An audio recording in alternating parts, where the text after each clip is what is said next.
아멘. 우리 함께 말씀 나누겠습니다. 사울이 죽고 이스라엘은 아브넬이 다스리는 북이스라엘과 다윗이 다스리는 남유다로 갈라지죠. 두 나라로 갈라진 이스라엘과 북유다는 시간이 갈수록 다른 양상을 띠는데 다윗의 유다는 점점 강해지고 아브넬과 사울이 다스리는 이스라엘은 점점 약해집니다. 이에 정치적 통찰력이 튀어났던 아브넬은 두 나라를 통일할 것을 오늘 다윗에게 제안합니다. 우리 12절을 한번 같이 읽어봅시다. 12절 시작. 아브넬이 자기를 대신하여 전령들을 다윗에게 보내어 이르되 이 땅이 누구의 것이니까 내 손이 당신을 도와 온 이스라엘이 당신에게 돌아가게 하리이다 하니. 우리가 이 성경을 읽을 때 꼭 주의해야 될 것이 있다면 성경은 한 구절 한 구절 띄어서 보서는 안 되고 문맥 속에서 봐야 돼요. 앞뒤 전후 사항을 보면서 성경 구절을 보지 않으면 엉뚱하게 해석할 수 있어요. 가장 대표적인 것이 식당이나 또 회사 사장님 방에 많이 걸려있는 욥기 말씀, 내 시작은 미약하였으나 내 나중은 심히 참되하리다 라는 이 말씀입니다. 이 구절은 하나님이 하신 말씀이 아니에요. 그리고 하나님의 사람이 한 말도 아닙니다. 욥이 고난당할 때 욥의 친구가 빌닷이라는 사람이 욥을 비꼬면서 하는 말이에요. 야, 네가 이렇게 고난당하면 다 뜻이 있는 거지. 너 회개하고 하나님 앞에 돌아가라. 그렇게 지적하면서 충고하는 나중에 하나님 앞에 책망받는 말입니다. 근데 우리 신자들이 그냥 좋은 말이니까 이것만 갖고 딱 붙여놓는 거예요. 잘못 해석하는 거죠. 오늘 이 12절도 우리가 문맥 속에서 보지 않으면 이 아브넬을 아주 좋은 일하는 사람, 하나님의 일을 하는 사람, 이스라엘을 하나로 만들고 다윗을 왕으로 세우는 좋은 사람으로 오해할 수가 있어요. 우리가 계속 봤지만 아브넬은 그렇게 좋은 사람이 아닙니다. 두 나라를 갈라지게 한 사람이에요. 사울이 죽자 그는 자신의 권력을 유지하기 위해 사울의 넷째 아들, 아무 능력도 없고 이름 자체가 부끄러운 사람이라는 뜻을 가진 이스보셋을 왕으로 세우고 자기가 대리 통치를 합니다. 그리고 얼마나 권력을 행사하는가, 사울의 아내를 취할 정도로 권력을 행사해요. 그러니까 이 나라는 점점 약해지죠. 하나님이 이 나라를 지키시겠습니까? 그러자 아브넬은 안 되겠다 싶어서 다윗에게 가서 이 나라를 넘겨야겠다. 두 나라가 하나가 되면 내가 통일의 주역이 될 것이고 내가 다윗의 나라에서도 권력을 잡을 수 있으니 내가 이 일을 해야겠다 생각하고 아주 계획적으로 일을 진행하는데 얼마나 치밀하게 하는가. 여러분 기억할 것은 악하고 못된 사람일수록 치밀합니다. 왜냐하면 속여서 뭔가를 해야 되니까, 숨겨서 뭔가를 해야 되니까. 여러분 주변에 치밀하고 계획적이고 뭔가를 조직적으로 잘하는 사람이 있다면 정말 순결하게 드러내놓고 하는지 뒤에서 하는지를 잘 보세요. 뒤에서 하면 사기꾼일 확률이 높아요. 이 아브넬이 그래요. 그는 나라를 하나로 만들자고 해놓고 오늘 12절에 보면 다윗에게 직접 가지 않아요. 그러면 나라를 통일시키고 싶으면 수장 대 수장이 만나야 되는데 전령을 보냅니다. 왜 전령을 보내는가?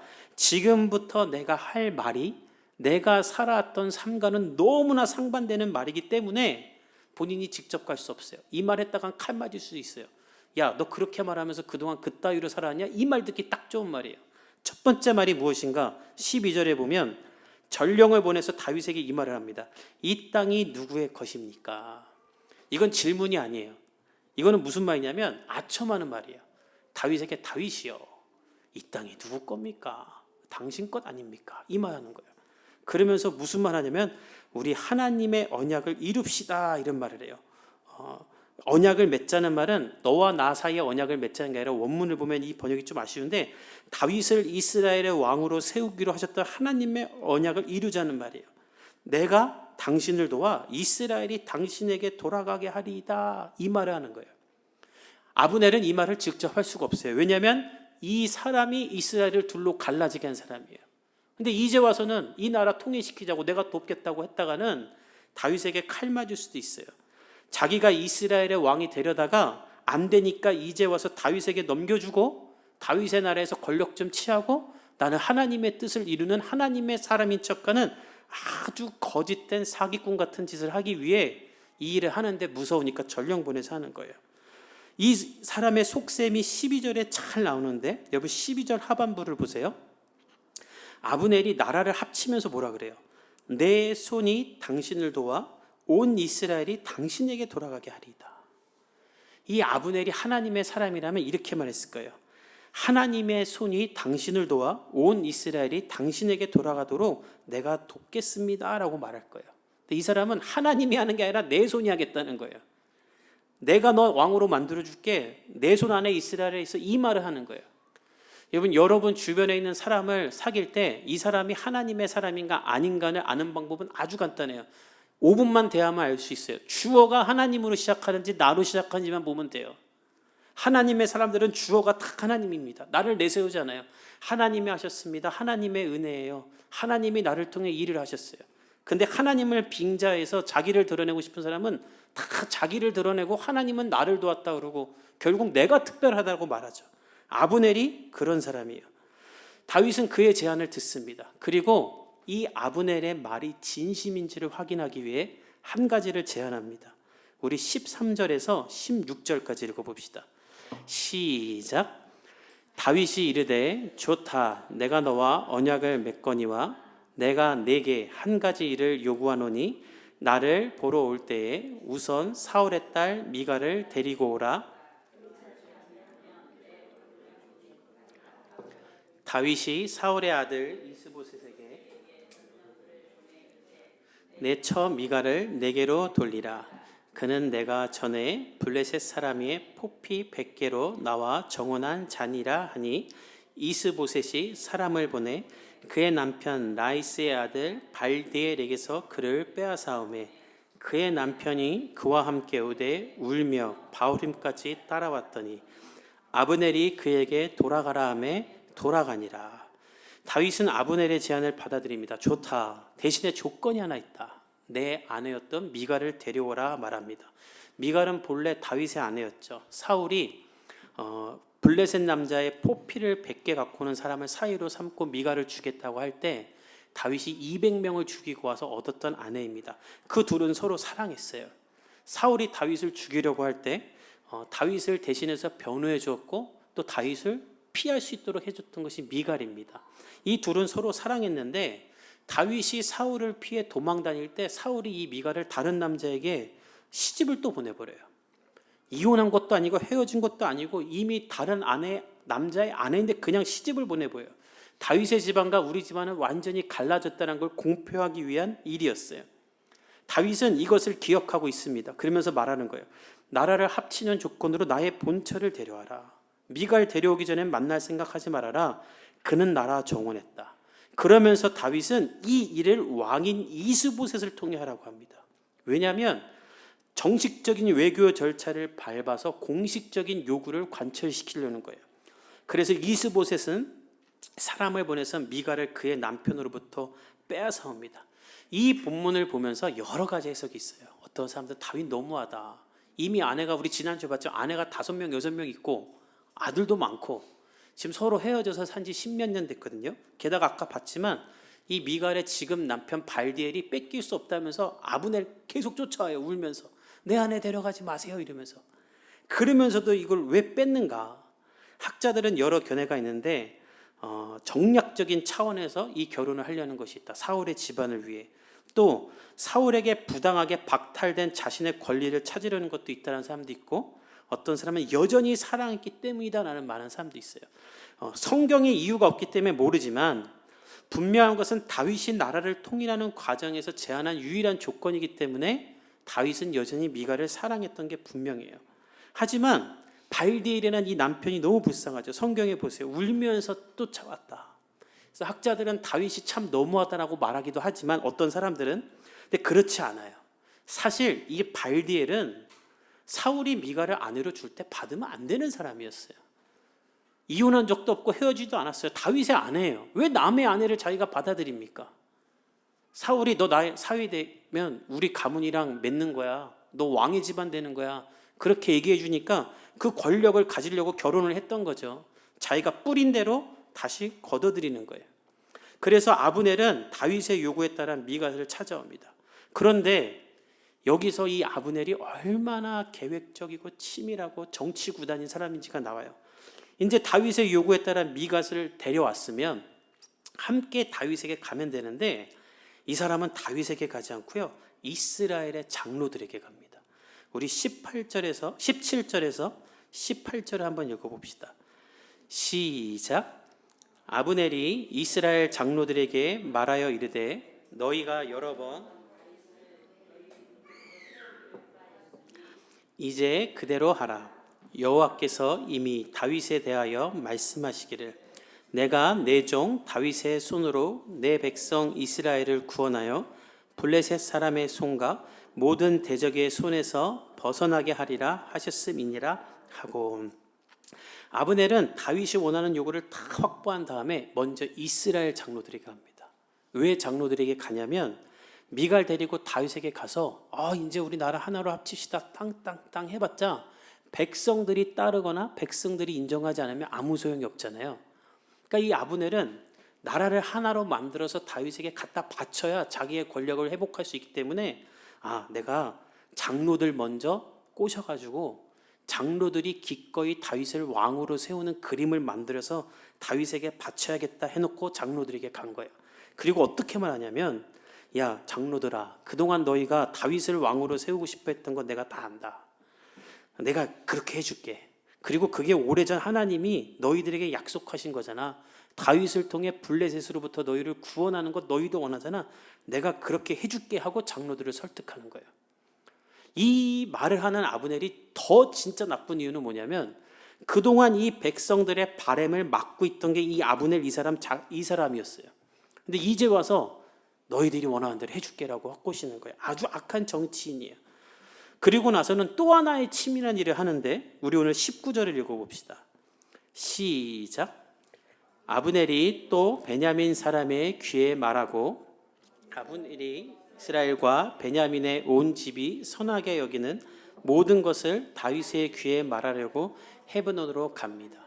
아브넬은 이스라엘 장로들을 꼬신 다음에 그 다음에 어디로 가는가? 이제 베냐민 지파로 가요. 왜 베냐민 지파를 굳이 또 찾아가는가? 베냐민 지파는 사울의 지파죠. 사울의 집안에서 다윗의 집안으로 왕권이 바뀌니까 다윗이 왕으로 설 때 가장 반대할 만한 유일한 지파는 이 베냐민 지파 사람들이에요.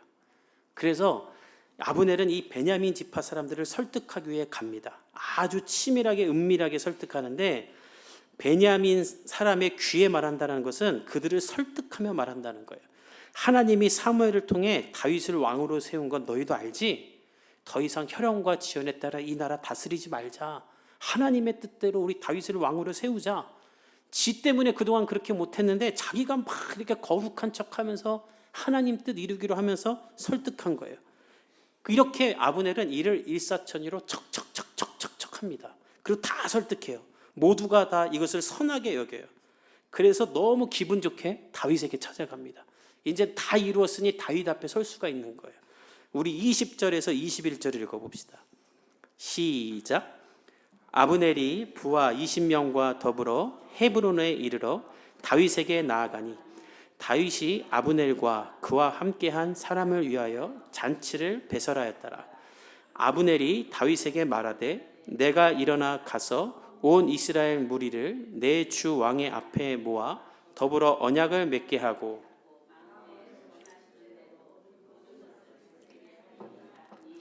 이에 다윗이 아브넬을 보내매 그가 평안히 가느라.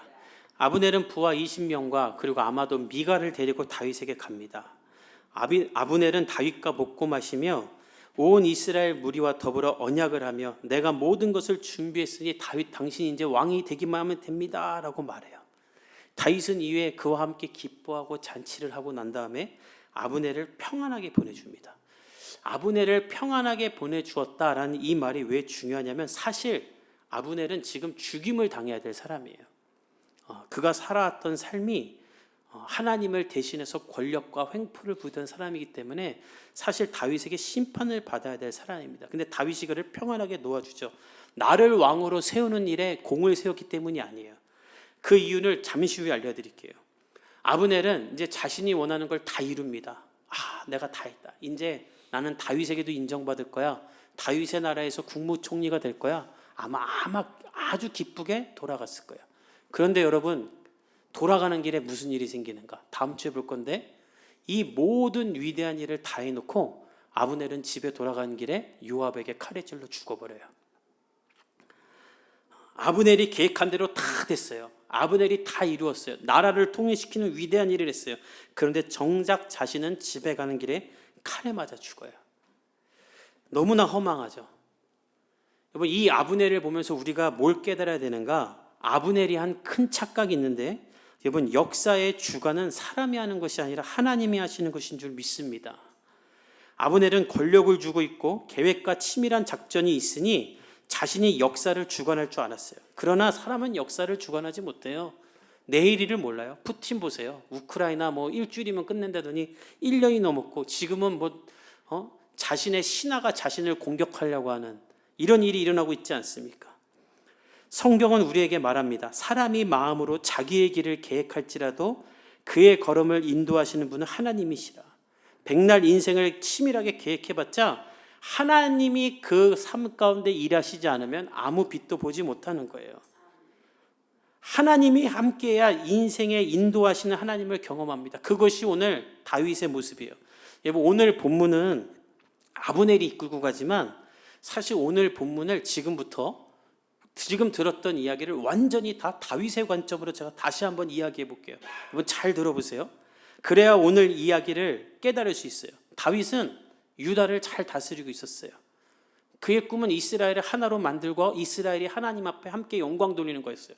근데 두 나라로 갈라진 나라를 어떻게 해야 될지 몰라요. 그래서 그냥 하나님만 바라보는데 어느 날 아브넬이 나타나더니 다윗이여, 내가 나라를 하나로 만들어 주겠습니다라 그래요. 다윗은 놀랐을 거예요. 내가 너무나 꿈꾸는 건데 쟤네 나라 왕이 와고 갑자기 그걸 원한다는 거예요. 다윗은 믿을 수가 없어서 정말 네가 그거 원하면 미가를 데려와봐라 할 때 진짜 데려왔어요. 그리고 미가만 데려온 게 아니라 이스라엘의 장로들도 설득하고 가장 반대할 만한 사울의 지파, 베냐민 지파의 창성 가서 받아왔어요. 여러분, 이것을 경험할 때 다윗이 무슨 생각할까요? 야, 아브넬 정말 대단하다. 나를 위해 일해 주는구나. 고맙다. 이 생각했을까요? 아니에요. 다윗은 이 사건을 보면서 하나님이 놀랍게 일하고 계시구나라는 것을 생각한 거예요. 나는 아무것도 할 수 없어서 어찌할까 하는데 하나님이 저 아브넬을 통해서 이루시고 하나님이 날 위해 이스라엘을 위해 하시는 것을 보게 되는 거예요. 그래서 아브넬과 잔치한 겁니다. 아브넬 너 잘했다 하고 먹을 거 주려고 잔치한 게 아니라 하나님이 우리 가운데 행하신 일이 너무나 감사해서 잔치를 한 건데, 이 잔치가 원문을 보면 예배하다라는 뜻이 있어요. 하나님이 드디어 이스라엘을 하나 되게 하신 것을 감사하며 함께 축제를 하고 하나님께 기뻐한 거예요. 그래서 아브넬을 편안하게 보낸 겁니다. 예배를 드리고 사람을 죽일 수 없으니까. 오늘 이 본문을 통해 우리에게 하나님이 하시는 말씀은 무엇인가? 인생과 역사를 다스리는 분은 하나님이시고 여러분의 인생을 다스리는 분도 하나님이시라는 거예요. 오늘 이 주일 아침 여러분들이 이 사실을 믿고 돌아갈 수 있기를 예수님의 이름으로 축복합니다. 여러분 인생을 보세요. 내가 계획한 대로 착착착 됩니까? 여러분 10년 전에 여러분들 오늘의 이 모습일 줄 알았던 사람 있어요? 아무도 없을 거예요. 전 제가 개척할 줄도 몰랐고 개척하자마자 코로나가 터질 줄도 몰랐어요. 여러분, 우리는 내일 일을 몰라요. 그래서 우리가 해야 될 일은 무엇인가? 다윗처럼 하나님을 바라보는 것입니다. 아브넬처럼 내 뜻을 관철시키기 위해 하나님을 끌어다가 무언가를 계획하고 내가 원하는 대로 하나님을 움직이면서 자화자찬하는 것이 아니라 내가 하나님의 다스림 속으로 들어가 하나님이 하시는 일을 보고 하나님을 찬양하는 것, 그것이 하나님의 사람이고 그것이 예배인 거예요. 다윗은 그것을 이룬 거예요. 여러분, 다윗을 보세요. 하나님이 왕이 될 거라고 18년을 뺑뺑이를 돌립니다. 그 과정 중에 다윗은 자기의 힘으로 왕이 될 기회가 여러 번 있었어요. 사울을 2번이나 죽일 수 있었고, 사울이 죽인 뒤에는 자신이 나타나 이스라엘의 왕이라고 아브넬처럼 이렇게 다 할 수 있었어요. 그러나 그는 아무것도 하지 않았어요. 왜? 무기력하고 욕망이 없기 때문이 아니라 하나님의 주권을 믿고 하나님이 하셔야 될 일을 선포하며 그냥 인내하며 기다린 거예요. 그때 아브넬이 다 만들어 와서 갖다 준 거예요. 하나님이 그 뒤에서 일하신 것이죠. 여러분, 오해는 하지 마십시오. 오늘부터 아무것도 안 하고 아무 노력도 안 하면서 그냥 하나님만 믿으면 하나님이 다 채워준다는 것이 아니라 하나님이 이루실 것을 믿고 오늘을 이기고 견디며 낭망하지 말고 하나님 안에서 오늘을 버티라는 거예요. 그러면 여러분을 다스리는 놀라운 하나님의 섭리가 여러분 가운데 펼쳐질 줄 믿습니다. 이것이 믿음이에요.